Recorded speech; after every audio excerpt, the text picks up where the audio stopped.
কারণ আমার মায়ের মতন করে আমাকে কেউ কোনোদিনও ভালোবাসতে পারবে না, সে যেই হোক না কেন, কেউ না।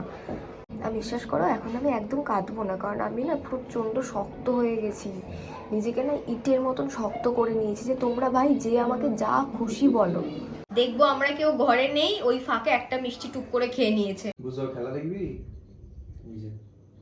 দেখলো আবার। মানে যার সব রয়েছে, একটা ভালো ফ্যামিলি, সব কিছু ঠিকঠাক, তারপরেও কি করে মানুষ এগুলো করে কি জানি। সেটাই।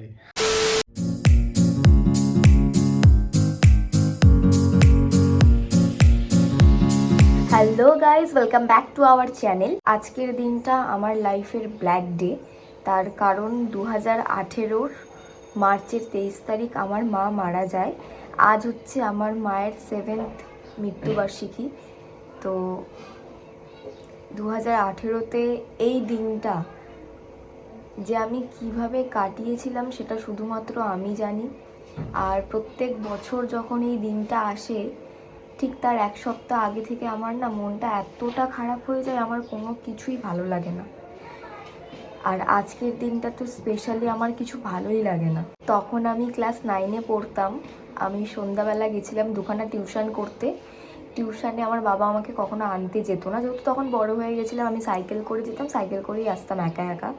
বাট ওই দিন রাত্রিবেলা আমার বাবা গেছে, গিয়ে তাড়াতাড়ি করে ম্যামের কাছ থেকে আমার জন্য ছুটি চেয়ে আমাকে বাড়িতে নিয়ে এসেছে। আর সারাটা রাস্তা আমি বাবাকে একটা কথাই জিজ্ঞেস করেছিলাম যে মা ঠিক আছে তো, মা ঠিক আছে তো।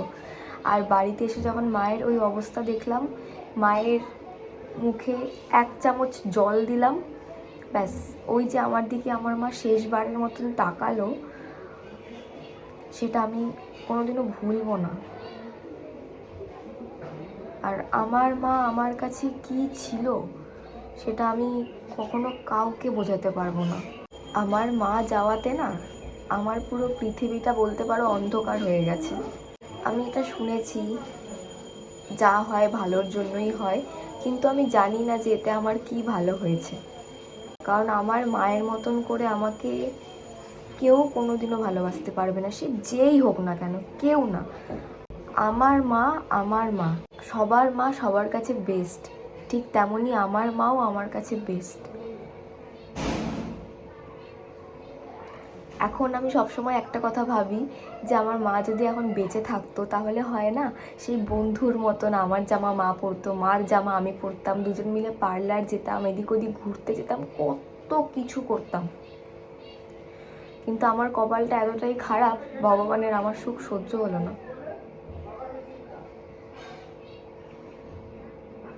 আমি জানি না আমি ছোটোবেলায় কার কী ক্ষতি করেছিলাম যার কারণে আমার মাকে চলে যেতে হলো। আমি সত্যি জানি না। আর বিশ্বাস করো, এখন আমি একদম কাঁদবো না, কারণ আমি না প্রচণ্ড শক্ত হয়ে গেছি, নিজেকে না ইটের মতন শক্ত করে নিয়েছি যে তোমরা ভাই যে আমাকে যা খুশি বলো, আমি একটুও কাঁদবো না।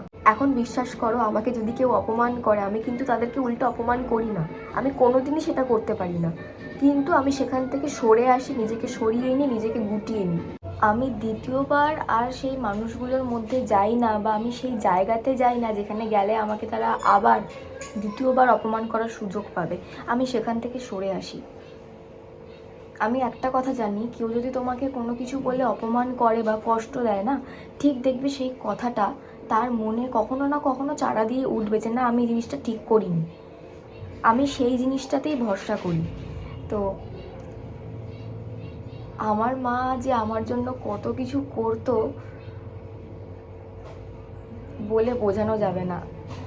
টাচউড, আমি বিশ্বাস করো এমন একজন বাবা পেয়েছি, আমি জানি না আমার বাবার মতন বাবা আর কজন পায়। বলে না ভগবান সব দিক থেকে সবাইকে সব কিছু দেয় না, ঠিক সেরকমই ভগবান আমার মাকে কেড়ে নিয়েছে, কিন্তু আমাকে মা বাবার মতন মা বাবা দিয়েছে। আমার মা যেমন ভালো ছিল, আমার বাবা তার থেকেও ভালো, যার কারণে এখনো অবধি আমি সুস্থ সবলভাবে ঠিকঠাকভাবে থাকতে পারছি।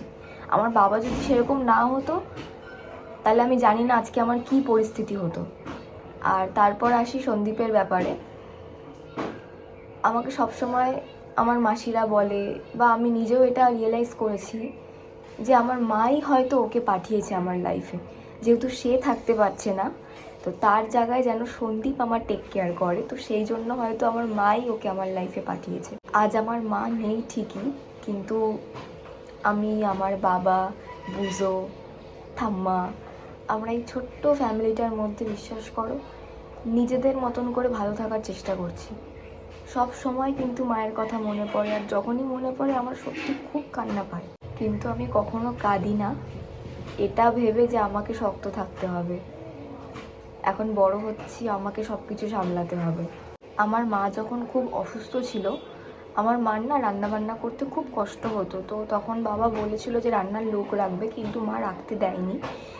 তো আমি এখন ভাবি যে আজকে যদি আমার মা বেঁচে থাকতো, আমি এমন কোনো আইটেম নেই যে সেটা রান্না করতে পারি না। তো আমি ডেলি মাকে রান্না করে খাওয়াতাম, মা কতটা খুশি হতাম শুধু সেগুলো ভাবি। কিন্তু আমার কপালটা এতটাই খারাপ যে কোনোদিনও আমি সেই জিনিসগুলো এক্সপিরিয়েন্সই করতে পারলাম না, কখনো পারলাম না, আর কোনোদিনও পারবও না। নিজের মায়ের মতন কেউ হয় না, কেউ হয় না। আমার বাবাও আমাকে যথেষ্ট ভালোবাসে, আমার জন্য যথেষ্ট করে, সন্দীপও করে আমার জন্য, প্রচুর করে, কিন্তু মায়ের জায়গা তো আর কেউ নিতে পারে না, তাই না? আমার যখন খুব মন খারাপ হয়, খুব কষ্ট হয়, আমি ওই টাইমটা খুব মিস করি মাকে। যে সব কথা তো সবার সাথে শেয়ার করা যায় না, কিন্তু আমি ভাবি আজ আমার মা থাকলে হয়তো আমি এই জিনিসগুলো মায়ের সাথে শেয়ার করতে পারতাম। কিন্তু আমি ভগবানকে একটা কথা বলেই ধন্যবাদ জানাই, আর আমি নিজে শান্তি বোধ করি যে আমার মা যে কঠিন অসুখের মধ্যে দিয়ে যাচ্ছিল, যেইভাবে কষ্ট পাচ্ছিল, আমরা চোখে দেখতে পারতাম না। রাতের পর রাত সেই মানুষটা না ঘুমিয়ে কাটাতো, তার কষ্ট হবে বলে আমরা তার সামনে কাঁদতাম না, কেউ কাঁদতাম না। আমি বাথরুমে গিয়ে ফুপিয়ে ফুপিয়ে লুকিয়ে লুকিয়ে কাঁদতাম, সেখানে দাঁড়িয়ে তার কষ্ট আমরা কেউ দেখতে পাচ্ছিলাম না। তো তাকে ভগবান নিয়ে হয়তো তার কষ্টটা দূর করে দিয়েছে, এটা বলে মনকে সান্ত্বনা দেওয়া ছাড়া আর কিচ্ছু করার নেই। আমার মায়ের না অনেক স্বপ্ন ছিল, আমি এটা কিনবো, আমি সেটা কিনবো। আর তখন আমাদের কন্ডিশন খুব একটা ভালো ছিল না, কারণ তোমরা সবাই জানো একটা কিডনির পেশেন্টের কতটা টাকা খরচা পার মান্থ, তার dialysis, injections, medicines, doctor visit, etcetera etcetera, প্রচুর প্রচুর প্রচুর খরচা। আমার মায়ের পেটে জল জমে গিয়েছিল, তো সেটা ট্যাপ করা প্রত্যেক সপ্তাহে একটা অনেক বড় অ্যামাউন্টের খরচা। তো আমার বাবাই সবটা পুরোটা একা হ্যান্ডেল করতো। আমার টিউশন, 3-4টে টিউশন, স্কুল, খাওয়া দাওয়া, আমাদের ইলেকট্রিক বিল, আরও বাদবাকি অনুষ্ঠানে খরচাপাতি সব বাবা একা হ্যান্ডেল করতো। তো সেই সময় দাঁড়িয়ে আমাদের দরকারটা বাদ দিয়ে শখ পূরণ করাটা আমার বাবার পক্ষে সম্ভব ছিল না, সেটা আমার মাও খুব ভালোভাবেই বুঝতে পেরেছিল। কিন্তু আজ আমার মা নেই, কিন্তু বিশ্বাস করো আমার মা যেই সব জিনিসগুলো স্বপ্ন দেখে গেছিলো, সেই প্রত্যেকটা জিনিস আজ আমার বাড়িতে আছে, সেই প্রত্যেকটা জিনিস। তো আমি এগুলো ভেবেও না মাঝে মাঝে খুব, কি বলবো, মানে খুব কষ্ট হয় যে যেই মানুষটা স্বপ্ন দেখতো সে সেগুলো পেল না, আজ সে নেই, তারপরে সেই জিনিসটা আসলো আমার বাড়িতে, কিন্তু সে সেগুলো ইউজও করতে পারলো না, দেখতেও পারলো না। তো যাই হোক, তোমাদের সাথে অনেকটা কথা বললাম। কি বলতো, কোনো মানুষকে যদি গিয়ে আমি কিছু বলি না, সেই মানুষটা তো উল্টে আবার উত্তর দেবে। আর তোমাদেরকে বললে ক্যামেরার পিছনে বলছি, তোমরা হয়তো পরে কমেন্টে বলবে ঠিকই, কিন্তু এখন তো বলতে পারবে না। তো তোমাদেরকে বলে না মনটা হালকা হয়, তো সেই কারণেই তোমাদেরকে এতগুলো কথা বললাম। তো যাই হোক, লাইফ তো সবার একরকম হয় না। আমার লাইফে আমার মা নেই, মা ছাড়া লাইফ কেমন হয় সেটা আমি এখন ভালোই বুঝি। জানো তো, আমি না নিরামিষ খেতে পারি না, সত্যি খেতে পারি না। এখন খাই, আগে পারতাম না, একদমই খেতে পারতাম না। আমি সবসময় বায়না করতাম, কেন এটা রান্না করেছো, আমি মাছ খাবো, মাংস খাবো, এটা সেটা এটা সেটা। আমার মা না ঠিক মারা যাওয়ার 1 সপ্তাহ আগে, মা তখন কিন্তু সুস্থ ছিল, এরকম কিছু ছিল না, আমাকে না হঠাৎ করে বলছে, কি মনা, তুই তো নিরামিষ খেতে পারিস না, কিন্তু আমি মারা গেলে তো তোকে 15-20 দিন নিরামিষ খেতে হবে, সিদ্ধ ভাত খেতে হবে, তুই কী করে খাবি?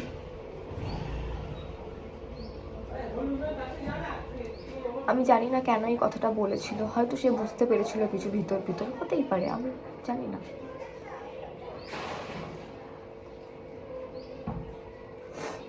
যাই হোক, অনেক কথা বললাম তোমাদেরকে, এখন যাই, অনেকটা বেলা হয়ে গেছে, গিয়ে একটু চা বসাই, চা খাই, কারণ এখন অবধি আমি কিছুই খাইনি। দেন ঘর পরিষ্কার করব, ফ্রেশ হব, মায়ের ছবিটা নামাবো, নামিয়ে মালা পরাবো, মিষ্টি দেব, সন্দেশ দেব, দই দেব, আমার মা যেগুলো খেতে ভালোবাসতো, বাবা সব কিছু সকালবেলা এনে রেখে দিয়েছে। আর সন্দীপকে বলবো আমার ঠাকুমা, দাদু, বড় মা সবার গলায় একটা করে মালা পরিয়ে দিতে, কারণ বাবা মার এই মৃত্যুবার্ষিকীর দিন সবার জন্য মালা আনে। আর আমার ঠাকুমা, দাদু, বড় মা তাদের মৃত্যুবার্ষিকীর দিনও মালা আনে, কিন্তু মা যেহেতু সবার ছোট, তো মার মৃত্যুবার্ষিকীর দিনও সবার জন্য বাবা একটা করে রজনীগন্ধা ফুলের মালা নিয়ে আসে। তো আর আজকে সানডে ঠিকই, বাট আজকে আমরা চিকেন খাবো না, কারণ আমাদের মন চাইছে না। বাবা মাছ এনেছে, আমি এখন রান্না করব না, কারণ আমার ভালো লাগছে না রান্না বান্না করতে আজকে। আর কালকের ডিম আছে, ডিম দিয়ে খেয়ে নেব। আর রাত্রিবেলা হয়তো মাছটা রান্না করতে হবে, কারণ রান্না না করলে খাবো কি। তো চলো এখন যাই, গিয়ে চা বসাই। আমি চলে এসেছি চা নিয়ে। তো আজকের দিনটা আমাদের কাছে খুবই প্যাথেটিক, খুবই একটা খারাপ দিন। আশা করি তানিশা তোমাদের বলেইছে সবটা। তো যাই হোক, আর তো কিছু করার নেই। আজকের দিনটা দেখা যাক আমরা কি কি করতে পারি মার জন্য। তো যাই হোক, রোজকার মতোই আজকের দিনটা নর্মালভাবেই শুরু করব চা খেয়ে। এই হচ্ছে আমাদের বুজো। বুজো বুজো বুজোর আজকে মন খারাপ। ওকে আমরা এতক্ষণ ই কলার পরিয়ে রেখেছিলাম, আর জানি না ই কলার পরা সত্ত্বেও ও জায়গাটা চাটছিল, তো সেই কারণে ওকে ডক্টর সাজেস্ট করেছে মাজেল পরিয়ে রাখার জন্য। তো কিছু করার নেই, আমাদেরও খুব খারাপ লাগছে, বাট ওর ভালোর জন্য ওকে এটা পরাতেই হচ্ছে। আমাদের চা খাওয়া হয়ে গেছে, তানিশা গেছে রান্নাঘরে বুজোর খাবার রেডি করতে, আর বুজো এখানে শুয়ে আছে।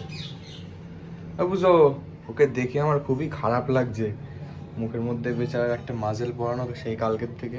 তানিশা খাবার নিয়ে এসছে, এখন বুঝো লাঞ্চ করছে। কি বলতো, এখন যেহেতু আস্তে আস্তে গরমটা পড়ছে, তো বুজোর খাওয়া দাওয়া নিয়ে আবার একটু অ্যাক্টিং শুরু হয়ে গেছে। আর ওকে না দুপুরবেলার টাইমে যদি টক দই ভাত দেওয়া হয় তাহলে কিন্তু ও খেয়ে নেয় একা একা, মানে কোনো ঝামেলা অশান্তি কিছু করে না। কিন্তু ডক্টর ওকে বলেছে আপাতত কিছুদিন যাতে ওকে টক দইটা না দিই। আর দুপুরবেলার টাইমে ও কিছুতেই সবজি, চিকেন, রাইস এগুলো খেতে চাইছে না, রাত্রিবেলা আবার খেয়ে নিচ্ছে একা একা। তো যাই, এটা কমন জিনিস ওদের হয় গরমকালে। তো ওকে তো আর না খাইয়ে রাখতে পারবো না, তো যার কারণে ওকে আমি খাইয়ে দিচ্ছি। আর কি বলতো, ওকে না আমরা আমাদের বাড়ির ছোট্ট বাচ্চার মতন দেখি, তো তো ও যখন এই ছোট ছোট জেদগুলো করে না, যে আমি খাবো না, খাইয়ে দিতে হবে, আমি না এই জিনিসগুলোকে খুব ভালোভাবে এনজয় করি। মানে আমার কখনো ফিল হয় না যে আমার খাটনি হচ্ছে, আমার বেশ ভালো লাগে। তো যাই হোক, এখন বুঝোকে লাঞ্চটা করিয়ে দিই, তারপর যাব, ঘরটা পরিষ্কার করবো, দেন ফ্রেশ হব, তারপর মার ছবিতে মালা পরাবো, ফুল, দই, মিষ্টি সবকিছু দেবো। একদম। আর পরে কিন্তু তোর খাটনিটা একটু বেড়ে যাবে, কেন? কারণ তুই কিন্তু দুজনকে খাইয়ে দিতে লাগবে একসাথে তখন। হ্যাঁ, কারণ আমাদের প্ল্যানিং চলছে আরেকজনকে আনার, আপাতত না, তোমাদেরকে এর আগেও একটা ব্লগে আমরা যেরকম বলেছি যে আমাদের মাথায় একটা রেসপন্সিবিলিটি আছে, তো সেটা যখন আমরা নিতে পারবো দেন তারপরেই আমাদের ফার্স্ট টার্গেট হচ্ছে বুজোর জন্য একটা বুজি আনার। বুজোর পার্টনার এনে দেওয়া আর বুজোকে। বুজোর খাওয়া দাওয়া কমপ্লিট, আর এখন আমি যাব, গিয়ে ভাত বসাবো, তারপর ঘরটা পরিষ্কার করে স্নান করে বাদবাকি কাজগুলো কমপ্লিট করব। এই যে আমি এখানে ভাত বসিয়ে দিয়েছি। আমি এইমাত্র স্নান করে আসলাম, আর তানিশা এখন গেছে স্নানে। তানিশা আসলে আজকে আমাদের যা যা কাজ করার আছে সেগুলো করব, আর তোমরা সেটা দেখতেই পাবে। আমি এইমাত্র স্নান করে আসলাম, আর এখন সন্দীপ ঠাকুমা, দাদু, বড় মা সবার গলায় মালাটা পরাবে, তারপর মায়ের ছবিটা নাবিয়ে দেবে, দেন মায়ের ছবিতে আমি মালা পরাবো, আর মাকে মিষ্টি, দই, জল সব কিছু খেতে দেবো। সন্দীপ এখানে এখন বড় মাকে মালা পরাচ্ছে। বড় মা মানে হচ্ছে আমার বাবার দিদা।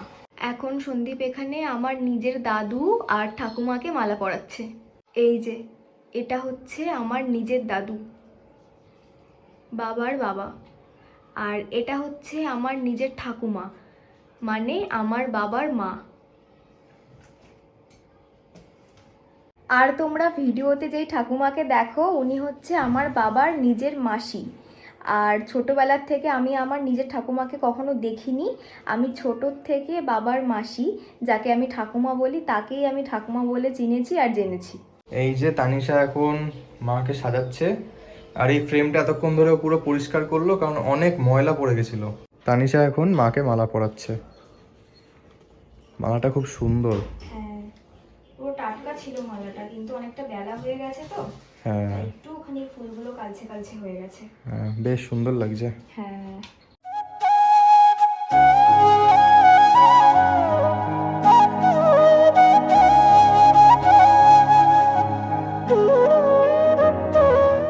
এই যে মাকে মিষ্টি আর জল দিচ্ছে তানিশা। ব্যাস, আমাদের এখানে সাজানো গোছানো সবকিছু কমপ্লিট। তোমরা দেখে নাও একবার ভালো করে। এই যে এরকম লাগছে। জল মিষ্টি দেওয়া হয়ে গেছে, এখন আমরা যাব গিয়ে লাঞ্চ করব। হ্যাঁ, আমরা লাঞ্চটা ওই ঘরে করব কারণ এই ঘরটা কিছুক্ষণ বন্ধ থাক। আর প্রত্যেকবার একটা করে নতুন শাড়ি দেওয়া হয়, কিন্তু এইবার আর কেনা হয়নি। আর ঘরেও কোনো নতুন শাড়ি নেই, বাট এই শাড়িটা আমার মায়েরই। মা মনে হয় এটা একবার কি দুবার পরেছিল, তো আমি ভাবলাম যে এই শাড়িটাই মায়ের কাছ থেকে রেখে দিই। রেখে দে। আমরা বসে পড়েছি লাঞ্চ করতে। আজকে একটু দেরি হয়ে গেছে লাঞ্চ করতে, কারণ আমাদের যে কাজটা ছিল তোমরা দেখেইছো। তো প্লেন আইটেম আছে, ডিম আছে আর বাঁধাকপি। তো এখন লাঞ্চটা করে নিই দুজন মিলে আরামসে, তারপর আবার ভিডিও কন্টিনিউ করছি। আমরা লাঞ্চ করার পর এতক্ষণ একটু রেস্ট নিচ্ছিলাম। তো আজকের দিনটা তো এরকম সিম্পল ভাবে কাটলো। এখন তানিশা গেছে রান্নাঘরে, ও হয়তো চা করছে, তো চলো গিয়ে দেখি। কিরে, চা বসাচ্ছিস? হ্যাঁ, এই তো এখন চা বসাবো। হুম। বুজোকে স্যুপটা গরম করে স্যুপ খেতে দেওয়া হয়ে গেছে, আর ঠাম্মাকেও লিকার চাটা করে দেওয়া হয়ে গেছে। ঠাম্মা এখন খাচ্ছে চা আর চানাচুর মুড়ি। আর এখন আমি বসাচ্ছি আমাদের তিনজনের জন্য দুধ চা। এই যে গাইস, তানিশা চলে এসেছে চা নিয়ে। এখন খাবো আমরা চা, আর তারপর আমি বানাবো হচ্ছে আজকে দই রুই, কারণ দেখলাম ফ্রিজে একটুখানি টক দই আছে, আর বাবা আজকে রুই মাছ এনেছে, তো ভাবলাম যে একটুখানি দই রুই বানানো যাক। মাকে যে জল মিষ্টিটা আমরা খেতে দিয়েছিলাম সেটা কিছুক্ষণ এখানে রাখার পরে আমি বাকি মিষ্টিগুলো ফ্রিজে ঢুকিয়ে দিয়েছি, আর জলটা আমি খেয়ে নিয়েছি। তার কারণ হচ্ছে যদি বেশিক্ষণ রাখি তাহলে পিঁপড়ে ধরে যেতে পারে, বা ঘরে আমাদের বুতো আছে, দেখবো আমরা কেউ ঘরে নেই, ওই ফাঁকে একটা মিষ্টি টুক করে খেয়ে নিয়েছে। তো যার জন্য আমি সবকিছু ফ্রিজে রেখে দিয়েছি, পরে আমরা আস্তে ধীরে অল্প অল্প করে খাবো। তো এখন দুজন মিলে চা খাবো। কি ডিস্টার্ব করছে ওই ঘরে বাবাকে, বাবা এই এই করে চিল্লেই যাচ্ছে তখন দিয়ে। এই, আমাদের চা খাওয়া হয়ে গেছে, এখন আমি যাব রান্না করতে। আমি রান্না করছি আর বুজো এসে এখানে বসে আছে। ও বুজো, বুজো ঘরে যাও, গরম তোমার এখানে, গরম না, ঘরে যাও, যাও ঘরে যাও, যাও। আমার রান্না মোটামুটি কমপ্লিট, এবার ঘি আর গরম মশলা দিয়ে নামিয়ে নেব। 2000 years later. আমি এতক্ষণ কাজ করছিলাম, বুজোকে খাবার খাওয়ালাম, রান্না করলাম, ভাত করলাম, তারপর বাবাকে খেতে দিলাম। সব কিছু কাজ কমপ্লিট করে এই মাত্র ঘরে আসলাম। এবার একটুখানি রেস্ট নেব, তারপর যাব হচ্ছে আমরা ডিনার করতে। আর আজকে রাতের মেনুতে আছে হচ্ছে বাঁধাকপি, দই রুই আর সাথে টমেটোর চাটনি। এই যে সন্দীপ এখানে খেলা দেখছে, আর বুজো ওখানে চুপ করে বসে আছে। বুঝো খেলা দেখবি? এই যে দেখলো আবার। আমরা যেহেতু এখন সামনেই আছি, ওকে চোখে চোখে রাখতে পারছি, যার কারণে মাজেলটা খুলে দিয়েছি। গাইস, এতক্ষণ আমরা একটু গল্প করছিলাম, আর এখন যাব ডিনার করতে। কিরে, চ ডিনার করতে, খিদে পেয়ে গেছে। হ্যাঁ যাচ্ছি। চ চ। এই ইনস্টাগ্রামটা খুললে এমন এমন সব নিউজ আসে না চোখের সামনে, মানে আমি দেখে ভাবি যে কেন, মানে যার সব রয়েছে, একটা ভালো ফ্যামিলি, সব কিছু ঠিকঠাক, তারপরেও কি করে মানুষ এগুলো করে কি জানি। সেটাই। আমার মাথায় ঢোকে না, বিশ্বাস কর। মানে আমরা না মানুষকে একটা ছোট বড় কথা বলার পরে রিগ্রেট করি যে কেন বললাম, এটা মানুষ মারতে দুবার ভাবে না, হ্যাঁ মানুষ এখন মানুষ নেই, মানুষ এখন নিষ্ঠুর হয়ে তুই গেছে। শুধু ভাব যে ছেলেটা মানে তাকে ভালোবেসে নিজের মা বাবা বাড়ি সবকিছু ছেড়ে দিল, হুম। মানে তার যাতে মানে সে ভালো থাকতে পারে, যার জন্য সে একদম বিদেশে গিয়ে মাসের পর মাস খাটাখাটনি করছে, তাকেই নাকি চিট করলো তাকে আর নাকি মেরেও চিট ফেললো। করে নাকি মেরেও ফেললো। ঠিক আছে, চিট করলি করলি, ঠিক আছে, ছেড়ে দে, ডিভোর্স দিয়ে দে। এটাই হচ্ছে কথা। এই রিসেন্টলি তো অনেকজনই এরকম ভাবে মারা গেল, মানে এই চিটিং এর জন্যই। আমি কখনোই বলবো না মেয়েরা খুব ভালো, মেয়েরা কিছু করে না। অবশ্যই কিছু কিছু মেয়েদেরও দোষ আছে, আর কিছু কিছু ছেলেদেরও দোষ আছে। মানে বলে না, দুই হাতেই তালি বাজে, তালি কখনো এক হাতে বাজে না। একদমই তাই। আমরা এখন খেতে বসে পড়েছি। আর এটা হচ্ছে মেনু: দই রুই, বাঁধাকপি, চাটনি। তো আমরা দুজন মিলে এখন খেয়ে নিই, খেয়ে তারপর আবার ভিডিওটা কন্টিনিউ করছি। আমরা এইমাত্র জাস্ট ডিনার করে উঠলাম। তো এই ছিল আজকের ভ্লগ। দেখতেই পারলে সারাদিন কেমন করে কাটালাম আজকে আমরা সিম্পলভাবে। তো ভিডিওটা যদি ভালো লেগে থাকে, লাইক, কমেন্ট, শেয়ার আর সাবস্ক্রাইব করতে ভুলো না একদম, যারা নতুন এসছো চ্যানেলে। আর দেখা হচ্ছে নেক্সট ভিডিওতে।